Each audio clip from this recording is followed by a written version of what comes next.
right, welcome to Suturing Time. And today, for our show today, we're going to have Phil, retired berserker poet, read some of his poetry and talk a bit about literature. So, do you want to take it away, Phil? Yeah, okay. I'll read till my voice gets tired, and then maybe Brock will ask me some questions if they come up. And then I might get to my theory of literature if I get all of that done. But I want to talk just a little bit about technologies of knowledge. I'm going to be reading this off a tablet. Some of these poems I wrote 40 or 45 years ago. Some of them will make my wife mad because I tell the world how beautiful she is and how much I love her. But there's nothing new about that. Okay, this is to my someone who was significant in my life, and I'm going to read it. Well, this is from when I was 25 years old. I probably wrote it when I was in my early 30s, and it's about love's first murderous madness. Now, I'm remembering what the German philosopher Friedrich Nietzsche said about love and passion and the rest of it. He says, it seems so terribly overpowering when you're young, and yet looking back at it, it's nothing but comic. Nietzsche had some good ideas there. Okay, this is the first one. An old photograph.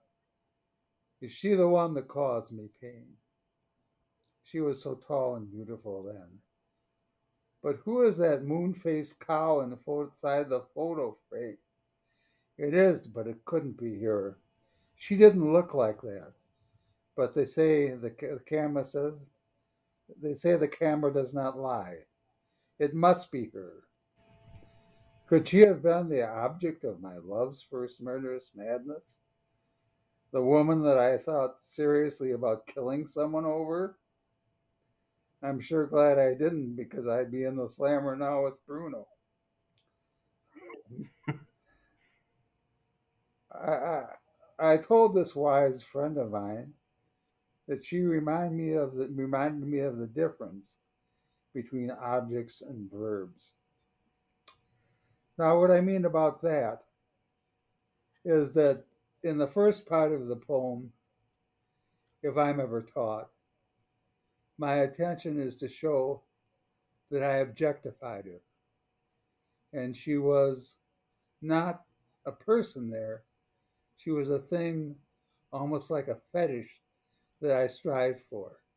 She was, in fact, a very kind and charitable woman to have anything to do with me at that time, because I was then a unretired berserker. But that's another story.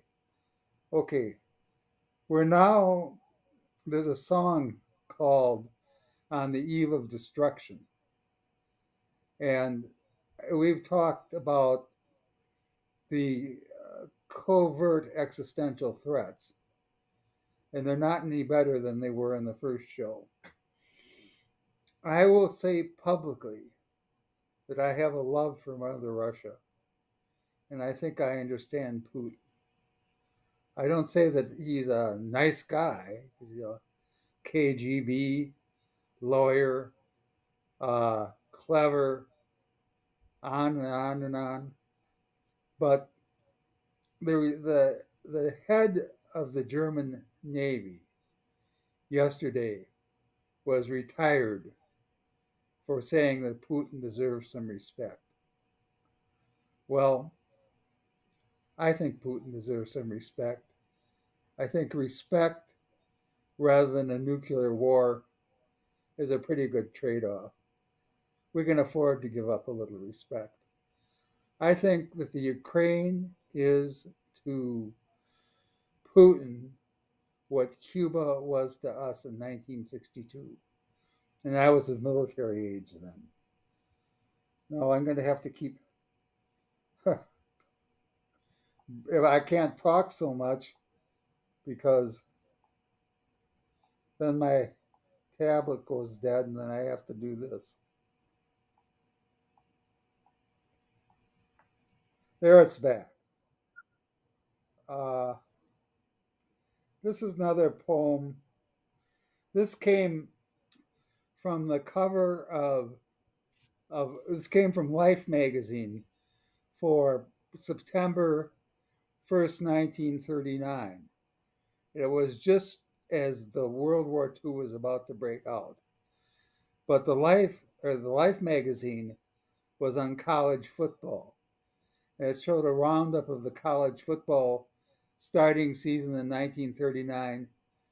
And the comment with the editorial was, "Isn't it better to let them play football than kill themselves on a battlefield?"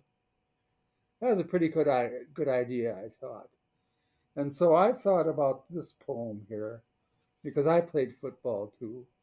And in some ways, athletics are what kept me out of prison because I had to stay eligible in high school and hang with a different crowd. So this is one, you either like this one or hate it. Sweat and leather shoulder pads. Sweat and leather shoulder pads and salt encrusted jock straps. Makes you feel like you want to puke, I guess. Makes you think of crowds and autumn's young men and a world before a terrible war. On occasion of a very good poetry class last Wednesday. Now this you can see that this is really suturing time because I can remember this class, and this was in the very early 1980s, and these poems were actually lost in my business office in Banbury Place in Eau Claire, Wisconsin. And I hope you give me a plug for that, Jack, and maybe become our sponsor or something like that. But anyway, my friend's son found these as they were cleaning out my office, and this is almost 25 or 26 years later, and 26 and some years after that. Now Trey, Donna Van Dyke's son, is a successful young entrepreneur running a construction factory.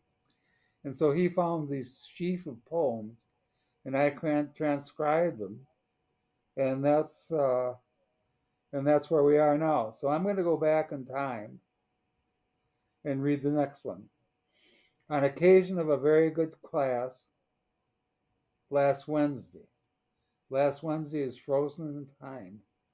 As I said, 35 years ago. Actually more because my father was still alive. We'll get to that. Thanks everybody. This is on occasion of a very good class last Wednesday. It was a kind of an open poetry class, and nobody liked my poetry, and I got kicked out. But that always happens. Thanks everybody for helping me to jump start my brain. Thanks everybody for helping me to give a duck why some words work and some don't. Thanks everybody for reminding me how precious a written and spoken word is. I told an artist friend of mine that I felt like a power hitter coming out of a batting slump. He asked me to think about him as on second base, taking a long lead and hit something for him to illustrate. It's 35 years later, and now my artist friend and I have old man's beards. I wonder if he'd like to illustrate us about that. I wish we had the graphics from these, but this is one I really like. I think of this sometimes when I really get pissed off and I get frustrated trying to express myself. Why, God, why did you gift me with an anvil in the hands of a violinist? God, why did you gift me with an anvil and a ball-peen hammer? My soul yearned for the voice of an Irish tenor, but you gave that to James Joyce. God, why did you gift me an anvil, a ball-peen hammer, and a boilerplate factory inside of my head? And worst of all, God, why did you make me feel like I had something to say? Okay. Turns out this is also my favorite poem. Maybe I'm my favorite poet. I don't know. without alibi or apology, like the sailor hates the calm, like the Arab hates the heat, like the Eskimo hates the cold, like the dancer hates the dance, like the painter hates to paint, like the singer hates to sing. It's what you do. It's what you do. Even Muhammad Ali says, everybody forget it hurt to get hit. Now, here I have a picture of a, these are illustrated up on my blog. Here I have a picture of a tartar bow. And it says, this is a challenge dedicated to my wife, Dr. Janice Bogstead, on our 23rd anniversary in 2010. She's off now doing everything at once, and it's 2021. And she hates it when I do stuff like this. Well, she's been hating it for a long time, and I keep doing it. You are like a tartar bowl which conquered half the world, recurved and laminated, layer upon layer, a layer of horn on a layer of steel, a layer of wood on a layer of horn. You are strung with the finest white horsehair, tied tied with strands of leather. It takes 100 pounds to draw you back. This isn't one of those bows, that they have all the pulleys and stuff. This is a real bow. It takes 100 pounds to pull you back. Dare my forearm risk your bite if I release the arrow wrong? In the summer of 1948, Harry Truman was president, and I was 4 years old and I didn't know anything. A little girl asked me if I was Catholic or public. I didn't give an answer. I didn't know what she meant. In the next 21 years, I thought a lot about that question, a little once in a while. In 1969, I learned the answer. It makes a great difference which school you go to, Catholic or public. It was Alducci who said, "Give them to me before they are 7, and I will have them for the rest of their life." Or was it the church? This one is this dates this collection as 1984. My father's elk's tooth is all we have of him. Its elk's tooth is all we have of him as a member of the Madison, Wisconsin Elks Club Secret Brotherhood Lodge. All we have of private oaths and a minute of barroom darkened at silence at 11 p.m. for the dear and departed brother elks. It's all we have of petrified cats. Maybe that was a Milwaukee Press Club and the free hinge silver top pretzel ditch and all the free orange soda we could drink. He and I, my father, just sat at the bar and talked about stuff.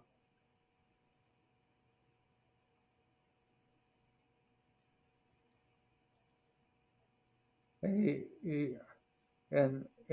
he showed me off and called me Buster.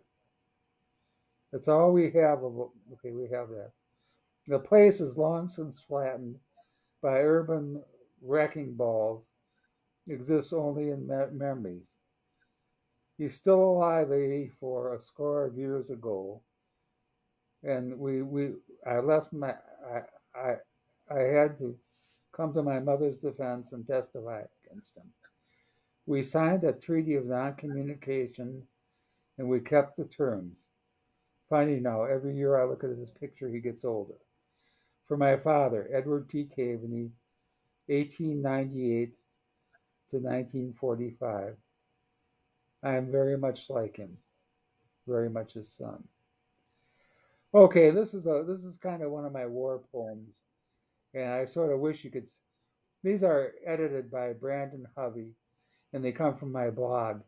And what I would do, Brandon is too busy right now because he's working on his master's degree, and he's going to be a very good therapist. But in any case, he would mix the pictures with the poetry and not consult me. And I got some great images here. I don't know if they're in public no domain or not, but if they're not, they should be. I know two. Okay, this is called Vietnam Slideshow. I know these two guys who went to Vietnam. Three of us rode in the back from a country bar when I was young in 1963, and drank a lot. That one of them came back in 1967 to do a nice a slideshow in 1969, and the other one came back in a box. I'm going to say a little bit about that Corvette. That was a Chevy Corvette, 1963, pristine. They probably cost $100,000 now, and we just beat the shit out of it. We treated it like a cement truck. Three of us would sit in it. One sat on the boot, and we'd do donuts and gravel roads at 60 miles an hour. And now my my screen, I have to push it again, and I have to bring this up. I should have planned better. 1-8. Okay. Okay. They both came back in 1968. One to do a back, and they both came back in 1967. One to do a slideshow and one in a coffin. All right. Now I go on to this other content part of a part of my poem, but I guess maybe this is the point where I talk a little bit about the theory of literature I have. Sure. What? Okay. Yeah, go Now, ahead. well, all right. I lived through the Vietnam War, and part of the problem is that anybody who is really in combat, it's almost impossible for them to talk about. It's almost as if their words are frozen, and yet they want to talk somehow. And so, what I seek, maybe at my best, is when a I call it my tectonic theory of literature. And what it means is we sit on this huge wall of magna, I guess you would call it, molten, molten, molten rock, molten steel, whatever is under the earth. And sometimes it just cracks through into our lives. And the only way we can express it is literature. It doesn't work to show you war films because you can't smell the smell of death. You can't understand what it would be like to live in a frozen ditch waiting for a bunch of people that are going to try to kill you, and you're going to try to kill them. Albert Rene Remarque is one of the most Albert Murry Remarque is one of the most influential authors I have ever experienced in my life. He was born the same year as my father. Both were World War One veterans. My father was he was up the loading ramp when the armistice was declared in 1918, so he did not have to see combat. Remarque survived 4 years in the trenches, and he wrote perhaps the greatest war novel ever written, All Quiet on the Western Front, which starts out with a private wondering what was the viewpoint character wondering if they're going to get double rations because it would be great to get an extra sausage in your grub kit. But then you suddenly realize the reason that they're going to get double rations is because half the company got killed. Okay, there's another example of this. A very brilliant critic, Paul Fussell, who wrote a book called Wartime, has also commented on this. There's a scene in the movie in the book Catch 22 where Airman Yossarian is coming to grips. Uh, a lot of people don't. I guess I'll summarize Catch 22. Are you familiar with it, Brock? Not really. Okay, well, it was one of the ultimate 60s novels because it came out shortly before the Vietnam era, and it's about the absurdity of war. And the idea was that to be part of the Allied bombing of the continent in World War II, with the American or English Air Force, was to be on a suicide mission. Almost nobody who came back, and you had to survive 25 missions to do it. And the reason they called it Catch 22 was if you went and tried to get out for being crazy, they would say that was evidence of your sanity because only a crazy man would go on a bombing run. So they would just pretty much have to face the horror of the bombing missions which were almost useless as they rained hell on the German cities and the German people. All right, there's one scene in there where this in the book where Catch 22 where the tail gunner he's been wounded, but it doesn't seem too bad. And the guy who's attending him, Usarian, is pretty sure that he's treated this superficial wound, which he was concerned about. He's about to get out his opium styret to relieve the guy's pain. And he unzips his flak jacket. As he unzips the guy who's been shot by the German fragments of shrapnel, he unzips the flak jacket, and the guy's guts come rolling out, just like including baby tomatoes he had for lunch. And I want to get to you that war, and maybe COVID even now, because we're going through a war with that, are kind of like that. You try to hide yourself from it. We're trying to make this pandemic. We're trying to struggle against it to save lives, and it just keeps pushing its way through. It's pretty scary.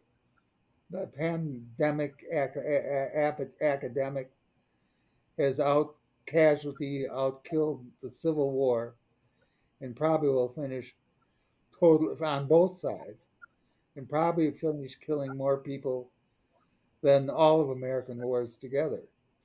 And yet, we try to hide it. We talk about these silly mandates that, I mean, I'm for the mandates, but the Supreme Court actually, well, I'll start raving if I go on. So I guess I won't. But the idea is that maybe if somebody reads this 100 years from now, they'll have some idea of what it was like now. I don't know. Maybe they won't. Maybe I'm bound for obscurity, but this is the best we got for now. Okay, I'm gonna came on again. Stand some more poetry. Yeah, sure. We should probably. What do you think? About 15 minutes Yeah, more or so, and yeah, then we don't want the file to get too big, and then it. maybe 10. Sure. With my old computer, it kind of once you get beyond a certain point, it makes the job a lot harder. Okay,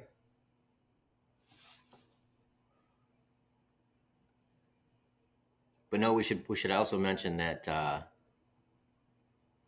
because dates kind of blur over time, we're kind of at the verge of a potential Russian invasion of the Ukraine. So just so people listening to this in the future, they kind of know yeah. when you were mentioning that in the beginning. So Well, okay. it's it's okay. It's funny how almost everyone who has ever really seen combat, World War I, Korea, Vietnam, and now Gulf War I and II, and Afghanistan, will not talk about it. Uh, okay, a B-17 tail gunner I used to work with, Milt Hansen at Union.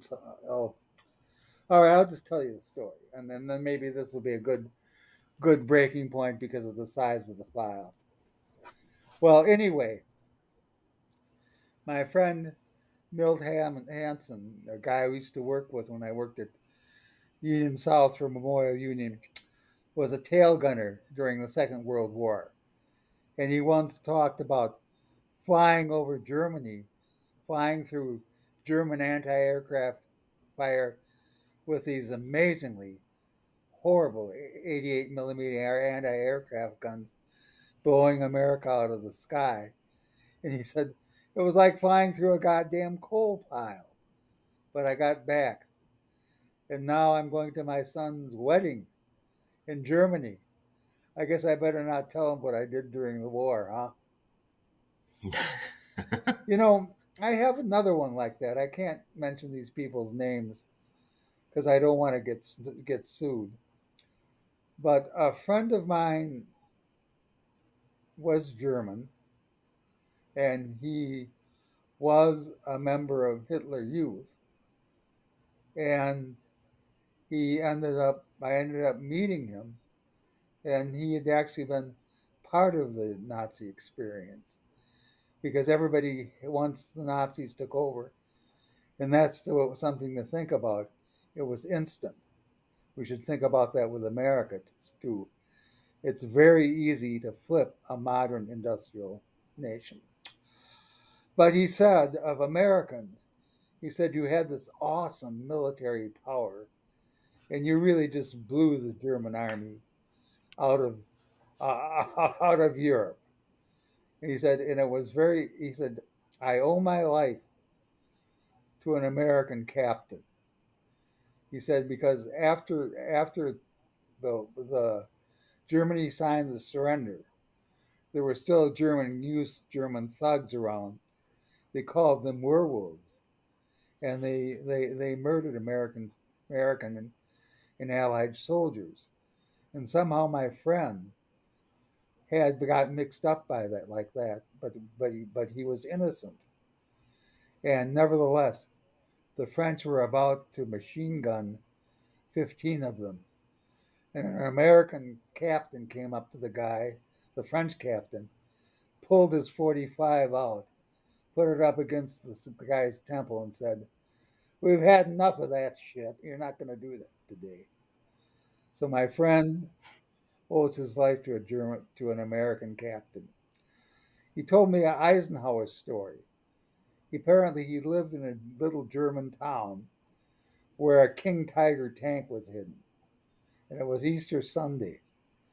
And Eisenhower had said, "No Americans will die on Easter."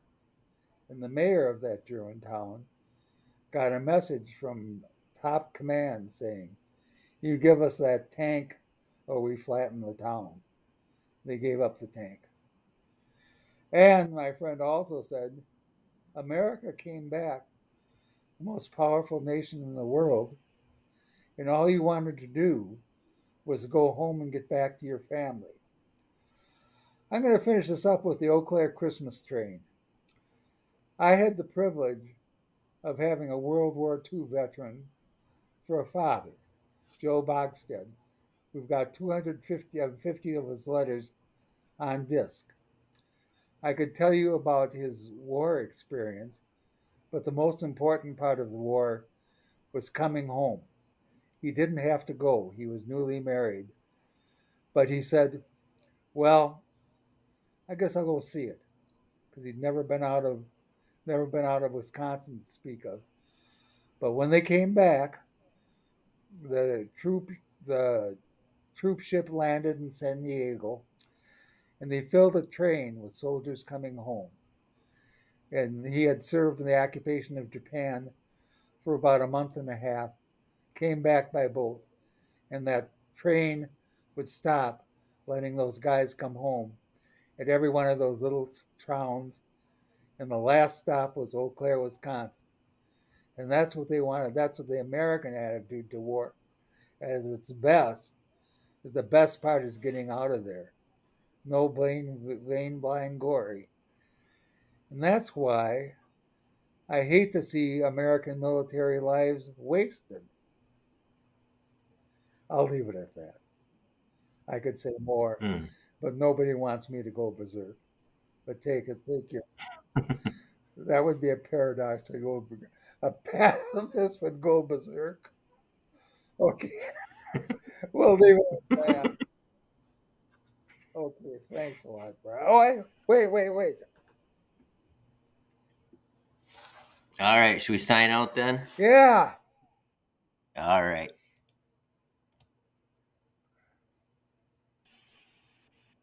All right, so Phil and I were just talking real quickly after the show. This is literally 2 minutes after we stopped recording, and Phil kind of wanted to turn it back on again because we were talking about just a couple quick things. And one was just kind of how, because it started off with poetry, and in poetry, like every word is very important, and you want to be real efficient with your use of words and whatnot. And I'm not a poet, and I don't know a lot about poetry, but one thing that kind of struck me is poems that Phil wrote decades ago. When somebody reads them now, it might have a slightly different meaning just from the different space that people grew up in. So like the fact that he had to qualify the bow to be like like an old recurve bow that was really hard to pull back versus the like modern compound bows where you have all these compound pulleys that take tension off the bow as you pull it back, and they call it let off and whatever. So just I thought it was interesting that he had to qualify that. And then the other thing is before we started talking, and we were talking about Russia, the use of the word respect. And I thought it's interesting how that word is kind of, the meaning of it has kind of changed in its general sense in some ways over the decades. Like when I was a kid, respect, my understanding was respect could mean a couple of different things. One was that you just kind of recognize the importance of something without necessarily attaching a good or bad value to it. And another meaning of the word was that it kind of implied that you held the person you respected in high regard. So it means you like kind of admired, whatever you respected, you had a certain admiration for. Mm-hmm. And then it seemed to me like once, like within the last, I don't know, 20 years, 15, 20 years, like workplaces would have these policies that they call mutual respect. And to me, their meaning of the word respect, they changed the word respect to mean consideration instead of respect. So like you'd have these mutual respect policies about how you're supposed to treat your coworkers. And it was more to me about being considerate, because a lot of times you're not going to necessarily hold your coworker in high regard. I mean, if they're not a great person, they're not a great person. But you still have to treat them with certain ways and have to have a level of candor and everything else. So that was all I was trying to, with just Phil and I were talking, and Phil wanted to record it again. But that's basically what I was kind of touching on, is how many different meanings certain words can have depending, the context in which you use them, or, how they change over time. Any thoughts on that, Phil? Well, I would. And I get kind of hung up on that, being a lawyer or whatever, even though I haven't been removed for it for 2 decades and never, but just, they would, it's just kind of interesting. It's kind of, You know, some overlap between law and poetry in a way, because you get all hung up on words. But what do you think? well, I think that I caught what you meant about respect, and I also would say that you would want to respect a hazard. You Mm-hmm. might, if there's a warning sign on it, the warning sign may in fact be a warning. And I Mm-hmm. and I remember this sort of bounces out in my mind. Uh, there's a line from the American poet Robert Robert Frost. I've written a paper on it. I could find it if I could, about about the Cuban Missile Crisis. And his poem goes, "If the world would end, the world would end once by fire, but it also could end by ice. That would suffice." I'm not quite getting it, but I think that if the world ends by lack of respect, that would be respect out of time, respect out of memory. 80 years Hmm. since the horror of World War II, the 30 million Russians dying, so many dying worldwide. And if we act casually and trivially, we're certainly not respecting the world or respecting everyone that died before. I mean, I don't want to get too much into this, but the best line in the Gettysburg Address is our poor words, the world will not remember long our words this day. For the it has been something about sanctification by blood. Somebody will get it right. But I mean, if we lose for lack of words and communication what so many have tried and fought and worked for, that would be truly. Right, and that's why I kind of figured to just mention it after the show or whatever, because how you mentioned that if you said that the academics would draw and quarter you practically for using the word respect and Putin in the same As you would respect a sentence. hazard, yeah. Right, right, but it's kind of like they choose the meaning of the word that they want, and it's just like you have to respect anything of power. So yeah, it's just kind of interesting. But see, we're fortunate that we can actually talk about stuff like this because it doesn't really matter to us because we don't depend on that circle. One